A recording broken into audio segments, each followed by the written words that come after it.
Avec cette vague de chaleur, jamais l'eau de mer n'a été aussi bonne. Entre 25 et 28 degrés entre Saint-Tropez et Menton, c'est vraiment exceptionnel.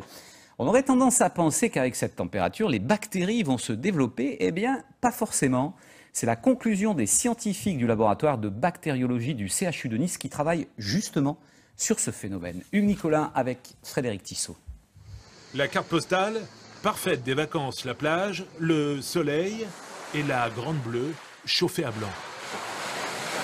Il est au moins 28 degrés. Succulente. C'est vraiment un plaisir. Excellente, très bonne. Non, elle est très chaude.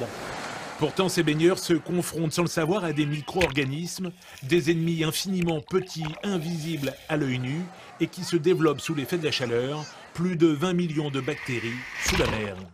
Au laboratoire de bactériologie de l'hôpital de Nice, on analyse les bacilles et leur sensibilité aux antibiotiques. La plus fréquente sur nos côtes, la voici, l'Escherichia coli. Ce sont des bactéries essentiellement d'origine fécale, qui sont éliminées par les eaux usées. Et là, c'est celles-ci qui vont être en fait pathogènes pour l'homme et qui risquent de donner des gastroentérites. Il ne faut pas oublier non plus les virus qui se multiplient également. Staphylocoque ou streptocoque, une mauvaise pêche bactériologique qui peut aussi provoquer des otites.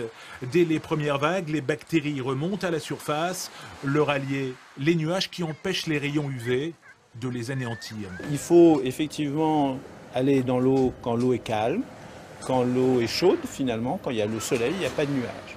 Il faut éviter d'avoir un comportement à risque, c'est-à-dire un risque de plonger dans l'eau, d'avaler de l'eau. Éviter aussi les embouchures de rivières plus sensibles. Enfin, une douche est essentielle après chaque bain de mer. Les pathologies liées à la baignade restent exceptionnelles. Ce ne sont quand même pas de petites bactéries qui vont gâcher les grandes vacances.